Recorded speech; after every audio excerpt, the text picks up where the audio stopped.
And welcome back in to another new episode of Tribal Council Chat. As always, we are your hosts. My name is Bruce Heller, My name's Brett Parnell. and let's dive in. So, before we start off with Player of the Week, what were your overall thoughts on episode 7, titled Episode Several, which is hysterical?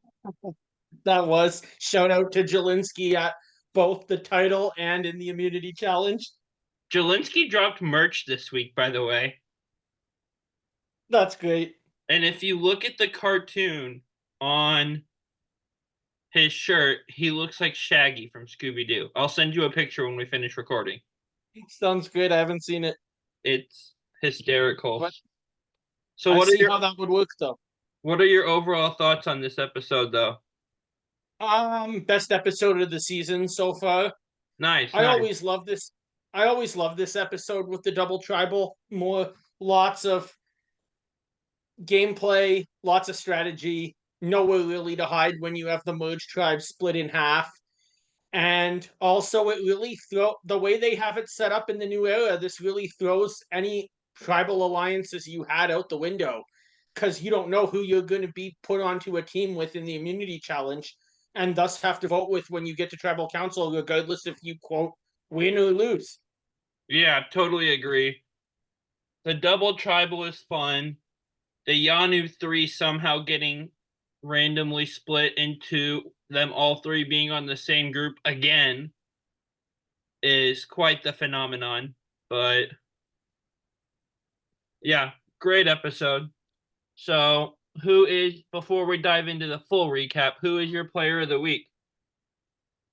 I mean, last week we talked about how this person was almost done, and the fact that she's still here and managed to pull off that blindside, it has to be Venus. I love that pick, and we'll talk about credit for that blindside at the end because we definitely got a little attitude from Tevin there, and Tevin's full of attitude, so I'm not really surprised. But I'm gonna go with Maria because ultimately the three, like Venus and Tevin and Soda, were all throwing each other's names out there. The two Segas got to pick who they wanted. And Charlie specifically said, I'm going to make a move that I know Maria is comfortable with. So, really, Maria put herself in a spot where she decided which plan happened. And good for her. So, diving into the episode, sorry, post tribal, after last week's tribal, we see Venus kind of confront Soda and just assume it's Soda who voted for her and kind of confront her about that. What were your thoughts on this? Interesting. It kind of almost reminded me to a less bitter version of like Let's and Kelly way back in Africa, where it was actually Teresa who cast that vote, but everyone believed it was Kelly. Yeah. And it was interesting how she confronts her, but then later in the episode, we see Charlie take responsibility, maybe at least for a day or so, diminishing any chance of Soda and Venus going at each other head to head. Yeah. Which is interesting, by the way, because I'll skip ahead a little bit here. We do see Charlie take credit for it. And then we see Q get upset with Charlie and fuss at him for taking credit for it and admitting that to Venus that he voted for her. And we once again see Q explaining the game to people, even though these are all super fans. I don't know why he thinks he's the only one that knows how the game works, but we keep Yeah, seeing him explaining I the don't game to know why people. he's the only. I agree with you there. I don't know if why he's the only one who thinks he knows how the game works, but at the same time, I got to give some credit to Q here because let's be honest, if you're Siga or if you're Yanu, you have Venus ready to jump, and by Charlie doing that, it's just a bad move overall. You weaken the chance of her crossing over to any winning alliance that she can find that doesn't involve her old Nami tribe. See, I don't know that I agree there because that happens, and then she turns right around and goes to Charlie that voted for her, and simultaneously pitches voting out Tevin and Soda. I think she's flipping on her original Nami tribe no matter what. Honestly, that's just I not a agree with click. you. I agree with you based on the results. It's just if you put yourself in Q's shoes, he doesn't know that. And Fair enough. Q is in a position where he needs to make sure that he gets numbers now, something that he has not had all game. Yeah, I'm just. I get it. He was not wrong here. It's just to me like it feels like one or two times an episode we see him explaining the game to people like he just kind of comes off as a know-it-all to me is like how the vibe I would get if I was on the island. And we even see I just feel yeah, we even see Charlie here say like he says sorry and nods to pacify him, but Charlie even says, "Yeah, Q is running everything. That's not someone we can keep around very often." So I feel like it is kind of having an off-putting effect. Yeah, I see that. Excuse me. So going back a little bit, because I thought this was interesting.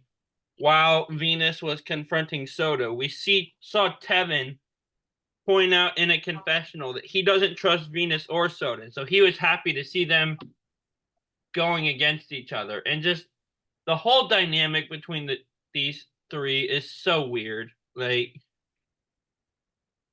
none of the three of them like each other. Soda doesn't know Tevin doesn't like her, or at least doesn't trust her. But Normally, when the tribes are succeeding, it's because they're well versed. This might be the worst tribe put together that's actually a winner across at least the tribal portion of the game, and now we're about to see them all start playing. yeah, You see none of these three like each other, that's true. And I get the opinion that we might as well just put the other two back on the other beach, yeah,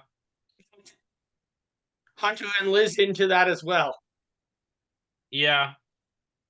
And I don't know. Tevin just They're all great players. They're all people I'm looking forward to seeing individually. But I get the sense that because this tribe just won and won and won, there's no alliances there at all. Probably the best alliance that Nami had was Venus and Landon, who got taken out medically on like what day 6 now it is with the new format. yeah.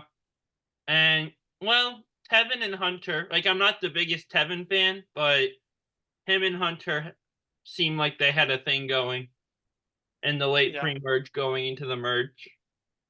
They get separated this episode, but it's just we have seen so much of Venus and Soda don't like each other. Tevin doesn't like Venus. Tevin doesn't trust Soda. It's just I kind of forgot Liz existed at one point, or was at least in the group till they got to tribal. Because we didn't even see her in any of the strategy sessions post challenge pre tribal. And I'm jumping ahead. We'll get to that when we get there. But they're just editing this tribe in such a weird way. It feels very heavy on one side, and then there's a couple people over here that we don't see that much of. That's probably comes down to editing, though, not so much the way anybody's playing. It's Oh, just for the sure. unfortunate nature in reality TV that we get to see essentially like 2 seconds an hour Mm-hmm. if you do the math of the whole season. And so the next note I have before the challenge, because with it being double tribal, double two group strategizing, we got to the challenge like 9 minutes into the episode this week. There's a really cool scene here where Ben kind of has some dream and wakes up in a panic. And just this really cool raw moment where we see everyone who's at least awake at the time, kind of supporting him, making sure he's okay. And it's a game; they're all competing with each other, but they also are all stranded out there together. So it's cool to see those bonding moments where they do come together, and we'll talk about that with the Kenzie and Ben groups tribal also, because those real life human moments come up as a topic really big there. So Absolutely, that was a great moment this episode, and it's not like there's anything in this event that can be related to gameplay. It's just Kenzie's concern for Ben's health and safety out there that was yeah, so valuable to see, in contrast with, say, someone worried about their own standing in the game, but where they're not in any sort of risk. yeah, for sure. So moving into the challenge, as we said, these are we have 12 people left. They're getting split into two random groups of 6 people, and there's be 2 immunities and 2 people voted out. And like what we We've saw got a happen, classic challenge back. yeah, we've done it since then, but I always think of Kagion with this challenge for whatever Yeah, reason.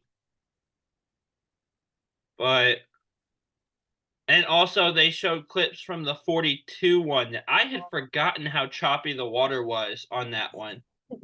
Like, good lord, that was something. But like what happened with the double tribal episode in 45, the winner of the first, sorry, the winner that lasts longer will also go to the second tribal for their group, and the first tribal, the person doesn't make the jury. So, flat. Sorry, that was my flashback to 42 note. I love the moment during this challenge where they decide to try and play an alphabet game. Because, like, growing up, going to visit my mom's family in Kentucky, we would play all sorts of these little alphabet games. But it got really confusing because Q starts trying to add all these rules that nobody can understand. And I've never heard of any of these rules. And I don't know why he's making the alphabet game so difficult. They were yeah, I haven't either. fine. Just go through the It's letters and say the city for your letter. I still don't understand what he was trying to say. would have been really fun if you saw people going on. I know what he was trying to do, but it would have made it too complicated that he was clearly trying to make the game far more complicated than it had to be with the purpose of distracting his opposition in the challenge. Well, I just think not just like distracting your opposition, but distracting yourself too, because from the probably pain of standing on those ledges and perches for so long. Yeah, But I think what he was trying to do is like each person recites the entirety of the list before them up to that that's point. exactly what he was trying to do. But like That you why? had to remember what everybody else said. But like why? You can tell they're not like just go with it. But Yeah, Pro even exactly. Stancer and said that this is the most fun he's had at a challenge in a long time, which is funny. Like this cast is just such a fun cast to watch and has a lot of these little quirky moments. Yeah. And so Kenzie wins immunity for the orange group, and it ends up being Tevin versus Maria for immunity for the purple group. And Kenzie falls before that. So purple's going to tribal second. Maria ends up winning purple immunity. So Kenzie and Maria are both safe. And real quick, shout out to the girls here because both of the immunity winners were women here. I thought that was really cool to see. Yeah, that was really cool to see. Great performances from both of them. Um, Unexpected, I think, just even at the start of the challenge, that both Kenzie and Maria would be very dominant. They just seemed to really understand what they had to do and Yeah. have the right strategy going forward. But well done. And I love that they both won because when you think about challenge beasts and survivor history, you think of a lot of times you think of the guys. You think of Ozzy Loss, Joe Anglim, Malcolm Freeberg a bit, but not to the extent of the other two. Clement, Mike Holloway. Yeah. Laura Moret does not get mentioned. I feel like she should in that same conversation Sure. because beasted out on Redemption Island in 27. So just to see both of the immunities winners, both of the immunity winners here be women was really cool. So I wanted to make sure I mentioned that. Same as like just a shout out when you say players that don't get mentioned enough. Kelly Wigglesworth, Kim Spradlin, Yeah, players who almost come close to those records that some of the men have. yeah, for sure. A note I had leaving the challenge that I didn't realize until this point is Hunter is the only Nami in his group. And to me, just before we saw this group talking and strategizing, to me, he seemed like an easy vote leaving the challenge in that group. Definitely seemed like an easy vote. He does have an immunity idol, so that could have made things interesting. But at the same time, if you never know what could be happening within the tribe dynamics and who's together. Yeah, true. So we go to that group for a quick scene, real quick, where we see that Tim wants to target Hunter because he's an easy vote, and Q wants to keep Hunter because he's part of the six. So, like, if you're in this scenario, what's your thought process here? Hmm. Can you repeat that again? I'm just trying to process your question. Yeah, so we see a scene where Tim is saying, between Tim and Q having a conversation, Tim is saying he wants to target Hunter because it's an easy vote. He's the only Nami here. And Q pushes back on that, and he wants to keep Hunter because Hunter's part of the six and their alliance they formed at the journey. If it's me, I would want to target Hunter, Mm-hmm. but that really depends on my position in the game. I guess it's more me thinking of the strategy that I would approach, and that's early merge is kind of your last chance to take out these big physical threats. I would have wanted to target Hunter too, but I think the way Tim about it is what got him in trouble because he Exactly. wanted he wanted to keep Siga together and ride with Siga, but he also wanted to keep the six-person alliance fully intact also. Like, Yeah. and it just wasn't possible to do both because at that point there's like two people that you'll accept as a target, and then people will notice that you're pushing back on pretty much every name that's said. Tim just kind of Sure. wanted to have his hand in too many cookie jars, I guess, in my Yeah, opinion. exactly. I think this Journey alliance hasn't been solidified enough to strategically be assumed to be a real thing. Well, yeah, well, and it's a real thing to Tevin and Maria, as we'll see with the other group. But But it's not like the six of them have ever came back together at camp and said we are a six to go to the end. yeah, So it seems very risky in my mind to continue to play. yeah. And so switching to the other group, it's it's four Namis, so it's Liz, Tevin, Soda, and Venus, and then two Sigas, and it's Charlie and Maria. And Maria has Yeah. immunity. So basically, what I have written down here was if Nami sticks together, Charlie's gone. Nami is extremely broken and they want each other gone. But in my opinion, they need to realize how tight Siga is and take out Charlie before they just start getting their own numbers picked off. And they obviously weren't able to put their differences aside, but I feel like that probably would have been a smarter course of action for them. You want differences aside clearly. At the same time, if you're like, and I know I've said this on this podcast many times before, I'm going to say it again. You don't come on Survivor to stay with your alliance and get to the last third of the game. Yeah. Emily said it best last season. If you're not going to come first, what's the point of even being here? And in my opinion, if you're somebody like Venus, you're not going to come first with that group. So find something new or go home. Yeah. My objection wasn't as much to her as it was like Tevin and Soda immediately as soon as they got to the beach going to Siga and saying, Yeah, let's vote out Venus. Like that doesn't benefit them. right. Because like at this point the a war has started with Siga and Nami both realize trying to fight for having the numbers and Yanu's in the middle. And the Yanus aren't here, and you've got Siga outnumbered 4 against 2, and one of the two has immunity. So it feels like if you're Nami as a whole, Charlie would have been the smart vote here, but I think they ended up making a different smart move anyway. So If you're nominating as a whole, I absolutely agree.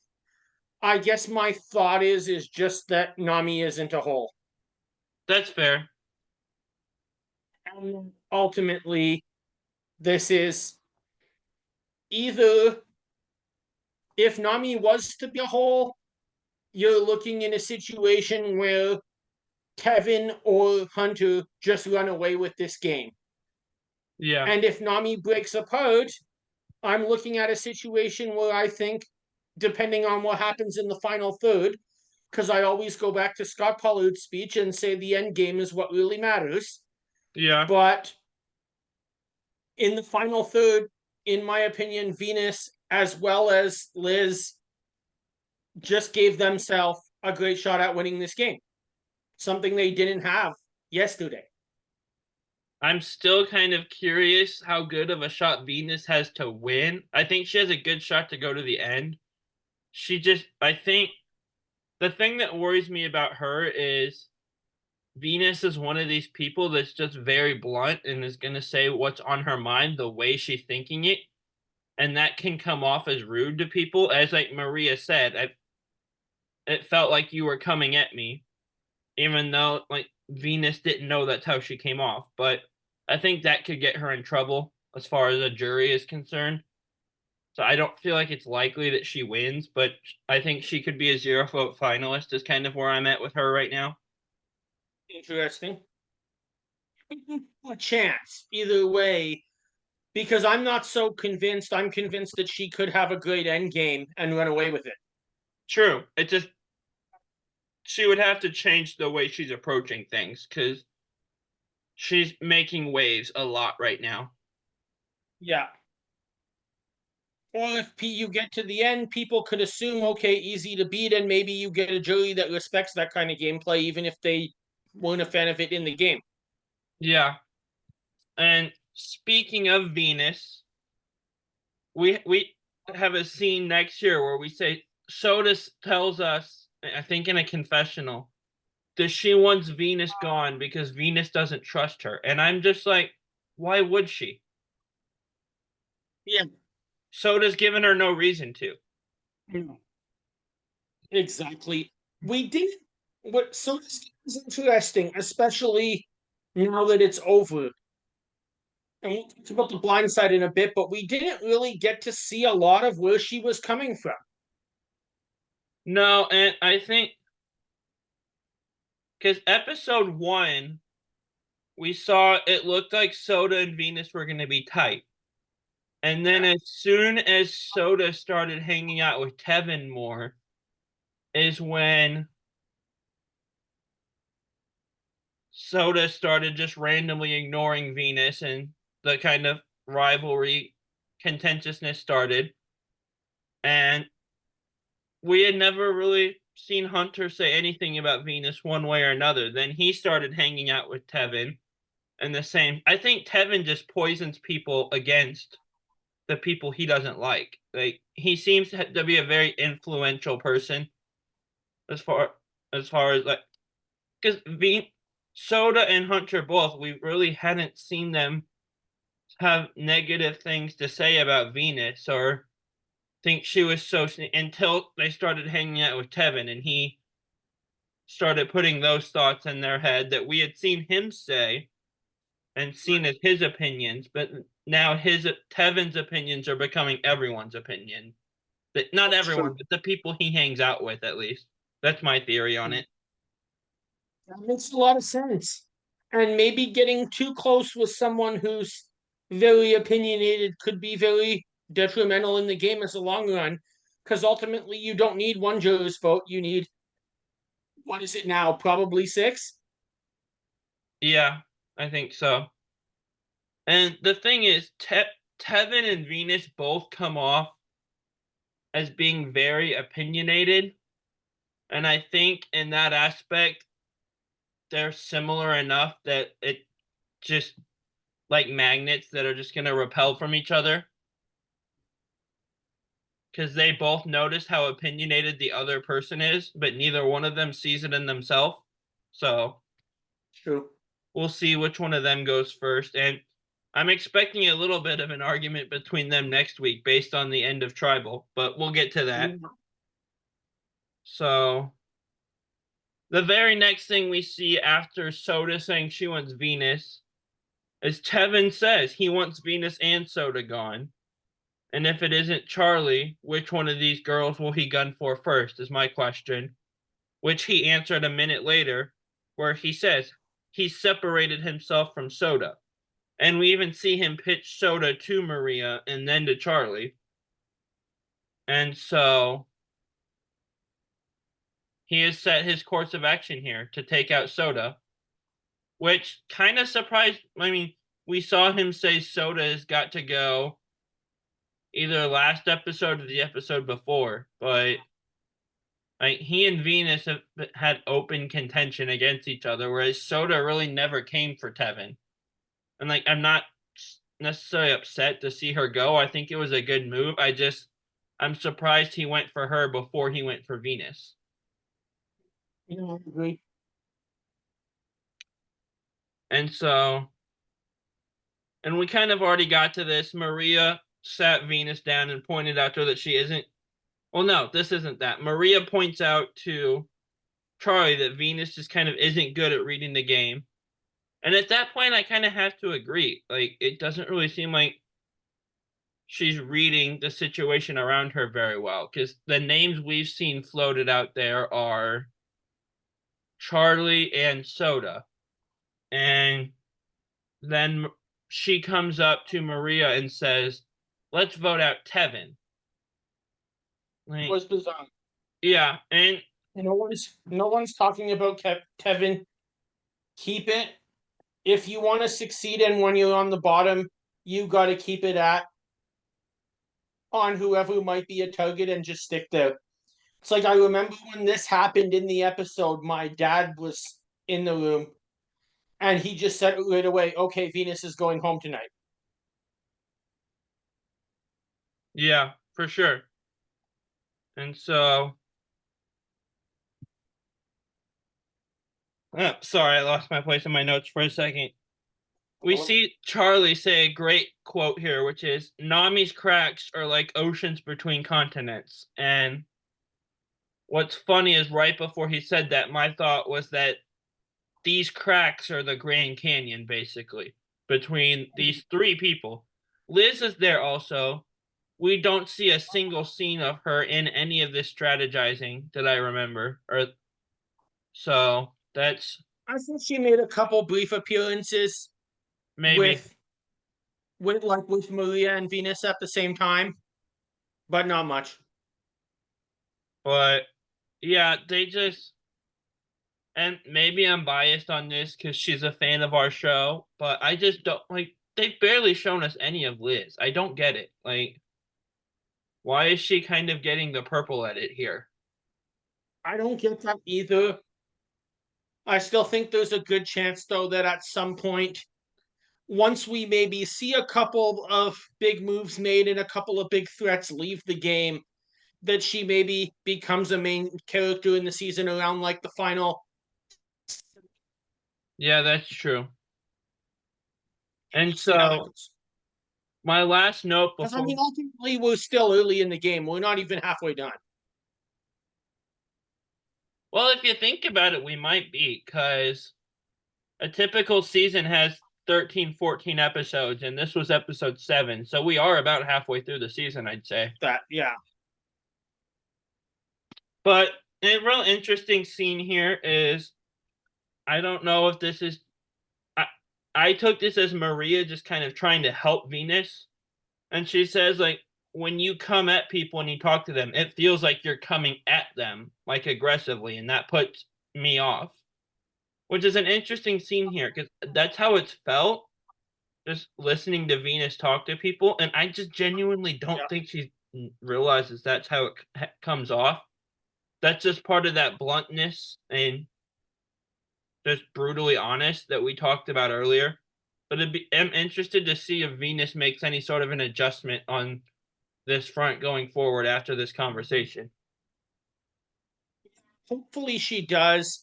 I agree. I think she just doesn't realize that. Venus is still young. I know where she goes to school. It's a hotly contested area where people are not afraid to show their opinions. Yeah.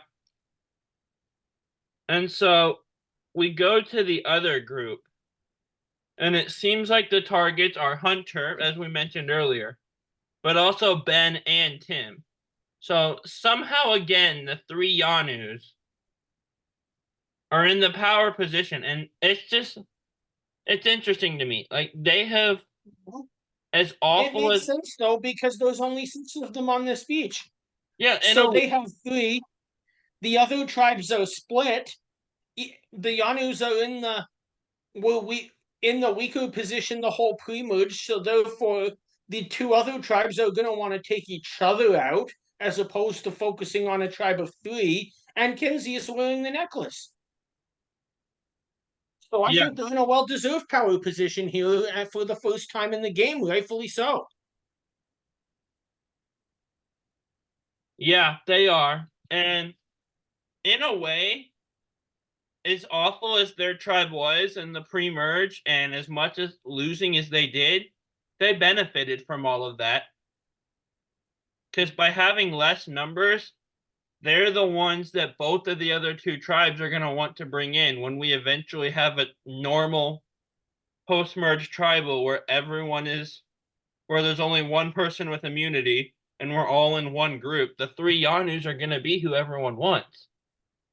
Absolutely. And so I just this is interesting to me. They have benefited from being so terrible pre-tribal. So good for them for that little bit of a I want to comeback. see.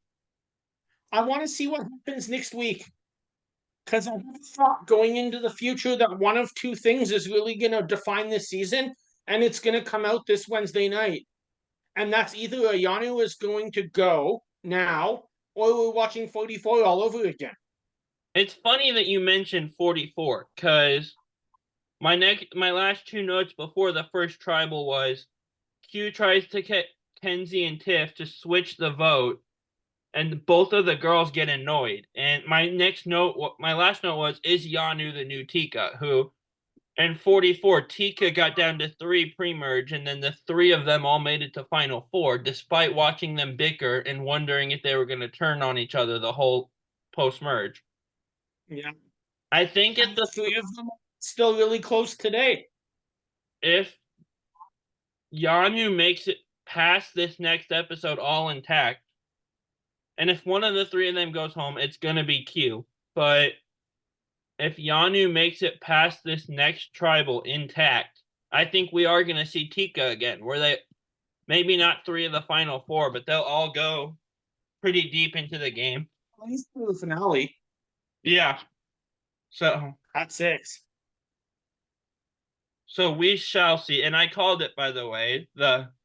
We were wondering if last week, the preview for this episode, someone said this isn't the Q show, if he was going to be going home, and either you or me said that's probably just a throwaway line. They do that to throw us off, and that's what it was. It was right here.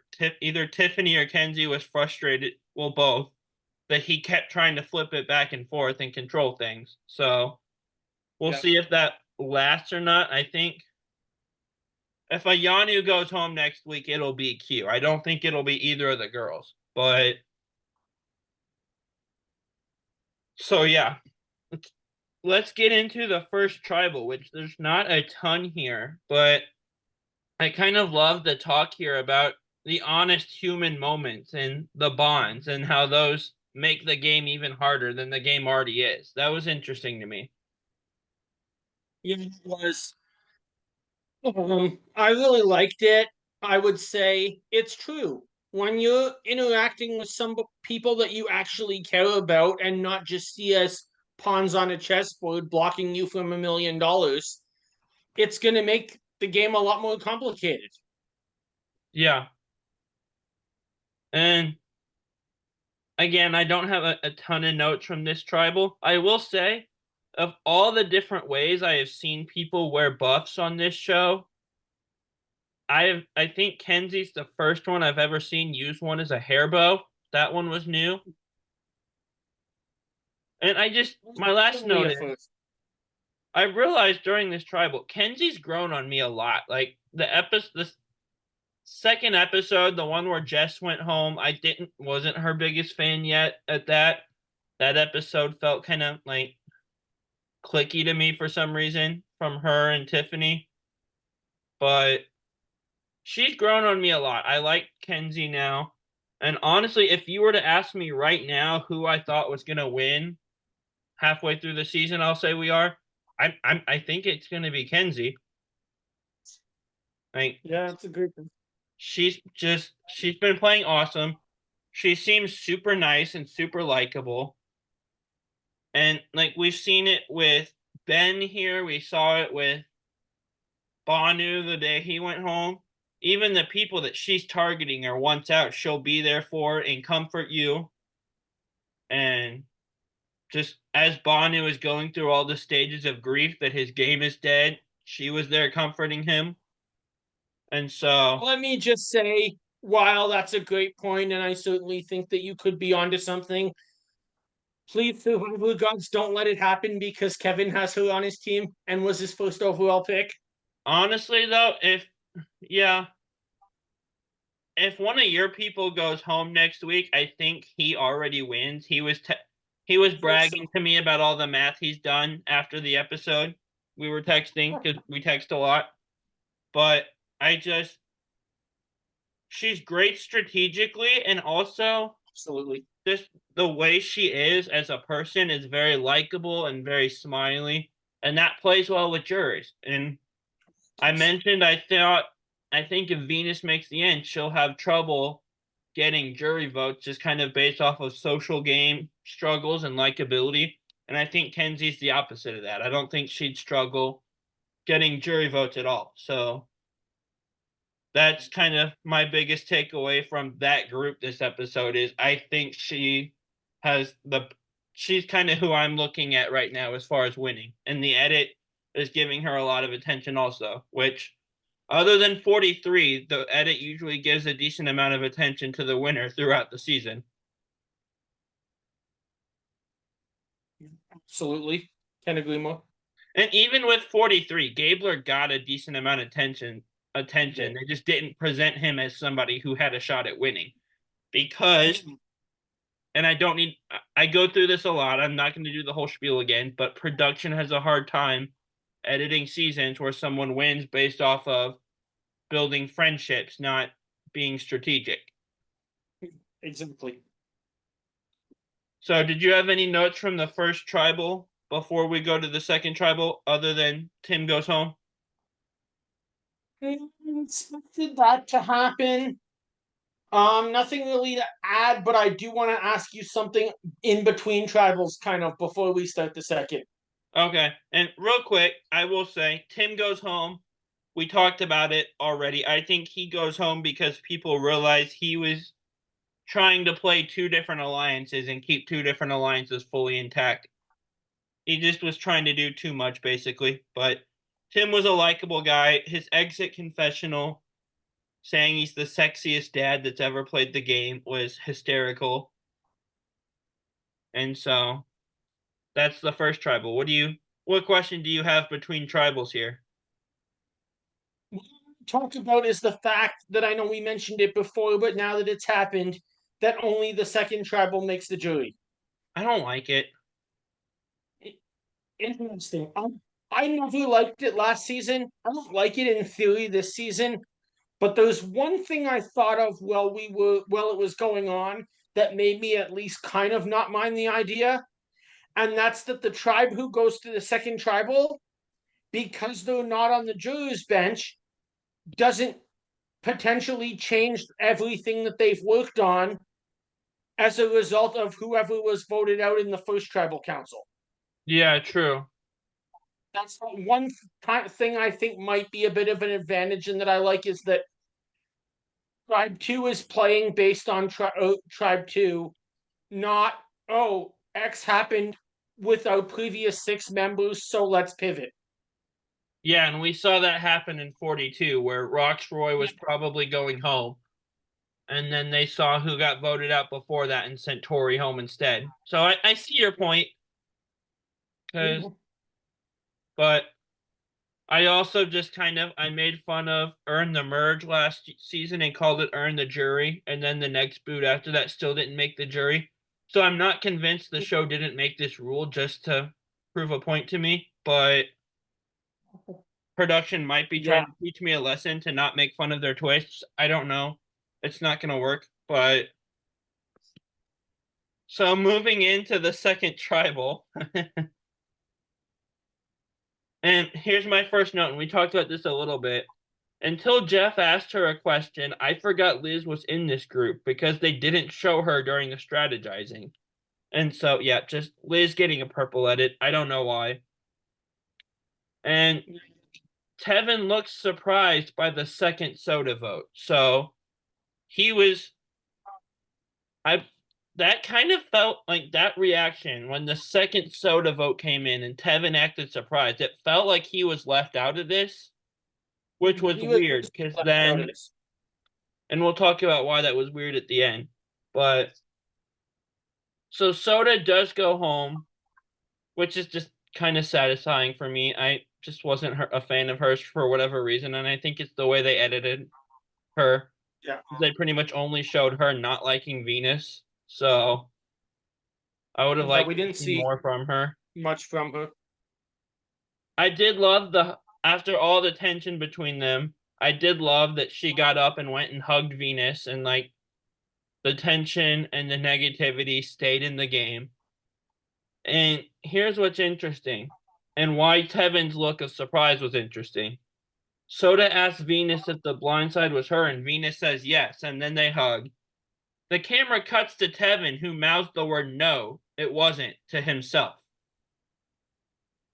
Like, no, it wasn't her. Did you catch that? I caught it. I don't know how to read it. Is he that passionate about it was a Maria blindside? Possibly.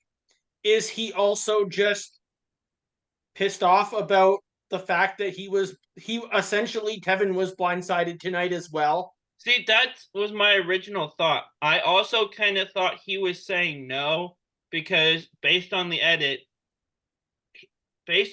we saw, he was the first person that mentioned Soda's name. So my first read on that was Tevin thinks he did this and Venus is taking credit for it and is just kind of being petty about it. And I mean, he did vote for Venus and not Soda. I feel like that might have just been a insurance in case Soda plays her shot in the dark. I feel like he probably knew this vote was coming. But my thing also is I read that as he's upset that Venus is trying to take credit from him. But we never saw the two of them talk about this. We saw him pitch Soda. We saw her pitch Soda. He doesn't like her and he's petty, so he never went and talked to her and told her the plan. How is she supposed to know he came up with this? I don't think she was taking credit. I think she talked to Charlie and Maria about it and then it happened. I think she legitimately, like, both of them think they did this. And in a way, like, I see both their arguments. So, like, I feel like from Tevin's perspective, he went and talked to Charlie and Maria early on and pitched Soda as an option, and then it happened. And Tevin and Venus never talk, and then Venus goes and out of desperation says, "Can we vote Soda? Let's go for this. Here's why it makes sense." And ultimately, Maria and Charlie go with it. She has, and with the votes falling the way they did, she has no way of knowing it was him. So even if you feel like it was Tevin's move, and that's understandable, I don't know. I don't think you can look at Venus and say she's purposely stealing credit from him, Mm, which I absolutely. which I feel like that's what he thinks happened there. Meanwhile, he didn't even vote that way. So But the vote, I still think he was in on it. I think him voting for her is insurance in case Soda gets shot in the dark and is safe. yeah, I can see that. Because I mean, he is the first person we saw bring up Soda's name. So I think he was probably still in on it, but that's I what I think think. That's what I meant earlier when I said I think things might get testy between Tevin and Venus next week. Is Tevin thinks I feel like Tevin thinks Venus stole credit for what he thinks is his move, even though I don't know how accurate that is. how I don't agree that that's accurate at all, but if he thinks that, it could get exciting. Well, Um, yeah. as He's it's also interesting that you mentioned that because I mean, it would not be beyond 46 to see stray votes thrown everywhere because people are paranoid over shot in the dark. yeah. People are paranoid. Q and Tevin are in. I want to like Q. He seems like a likable guy. If I were on the island, I feel like his constant like wanting to explain everything would feel condescending, and he'd annoy me. Tevin, I liked in the beginning, and then just very quickly he like the way the edit is showing him comes off as being kind of petty to me. So Agreed. I'm not his biggest fan. I don't dislike him, but I would not be sad at all if he went home next week. We'll see what Yeah, happens. same. And so that was all the notes I had for this tribal. Do you have anything else? I'm good to go into play to power rankings. Okay, so who did you have at the top of the power rankings? I have a player at the top this week that I think pretty much everybody gets along with, and that I don't think anyone really dislikes. And that's your player of the week in Maria. Interesting. See, my top is I could give that same description to, and we talked about everyone liking this player and that this player is kind of there and comforting everyone and being that role. And I said Kenzie, like I said, Kenzie's the past couple weeks has been in a decision maker position, has put herself in that spot 2 weeks in a row now. And as of now, I feel like she's winning the season. So we'll see. I don't think there's any, like, at least with Maria, Siga has lost numbers twice in a row now. Well, 2 episodes in a row. I don't even feel like Kenzie's in any danger at all. So she's my top. My bottom, based off of Orange Group's like pre-tribal and annoyance with this person, is Q. I feel like people are starting to get annoyed with just him wanting to be in charge and make the decisions and this week try to flip the vote back and forth 2 or 3 times really close together. So I I feel like can Q see might be in that. trouble next week. I can see that. Um, my bottom goes back to what I was saying about Nami being completely kind of all over the map and not having really any strong bonds, and I think that's Tevin in last. I'm okay with that. Do what?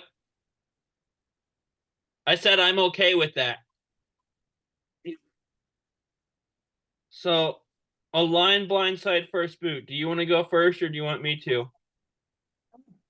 I'm gonna go with three names that were eliminated in double tribal councils. Interesting. So the players that I am giving you, let me just go back to my notes before I accidentally screw one up. Because I wrote this down in another notepad today.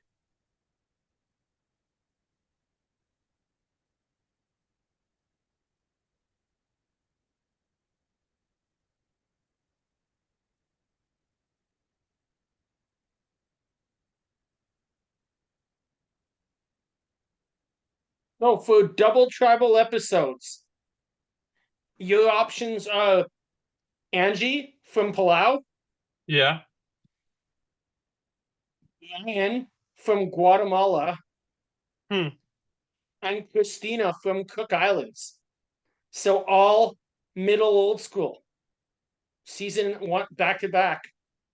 Who was it from Cook Islands? Christina, the police officer. Yeah. Okay. I think I'll align with Brian because I feel like he's got the best chance to go to the end, like to get me to the end. She sure is probably one of the most knowledgeable people about the game to ever play Survivor. And so I will blindside Christina because I think that'd be slightly easier than blindsiding Angie, which leaves me to first boot Angie because that's the only option left, basically. Nice. I'm going to agree with you on aligning with Brian, but I am going to flip this and blindside Angie for Spook Christina. Nice. So the three names I have for you, and by the way, last season a bunch of times we accidentally picked the same theme. That has not happened yet this season. You're about to say till now, right? No, I have a different one. Are you there? There you are. Sorry, you froze for a second. So what I have is three people that, and I've already made the graphic for this. There are that have worn their buffs in unique or non-traditional ways. So I have from Survivor Philippines, who wore their buff as a skirt. I have Abby Maria. We have from Survivor Palau, somebody who put two buffs together and made a bodysuit. One of the favorite players of Steven over, who runs the Survivor Quotes Twitter account, which is Karen from Survivor Palau. And Kenzie, who turned her buff into a hair bow tonight, or this episode. Great picks. And surprising because when you gave the topic, I was fully expecting Boston Rob to be here. What did he do? Was X. Oh, yeah, fair enough. That slipped my mind. I was gonna So, put Bob Crowley, but his bow tie and Kenzie's hair bow were too similar. so Karen, Kenzie, and who else? Karen, Kenzie, and Abby. I am going to ally with Abby Maria because I think that nobody has given her a chance to get to the end where they would have easily won the money, and I'm not sure why. I am Yeah. going to blindside Kenzie. I think we haven't seen the end of the game. It's just kind of an unknown there, but she's doing very well so far. And that leaves me to first boot Karen. Yeah, that's about how I do it. I would be kind of cautious aligning with Abby just because, like, if I can get to the end with her, I win. But I'm not convinced I can. I feel like she's such a wild card that if I'm too attached to her, that could get me voted out also. Yeah. So I think what I would, and I love Abby. She's great television, and outside of the game, seems super nice. Inside of the Yep. game seems like a total wild card to play with. So I think I'll still first boot Karen because despite the fact that Steven has proved on Twitter she has lots of funny quotes, I feel like would get annoying quickly. I'll blindside Abby just because that's the only vote left because I'm aligning with Kenzie because I feel like me and her would have a good shot to get to the end, and then I just have to worry about if I can beat her at the end or not. I'm not convinced I can get to the end with Abby, unfortunately.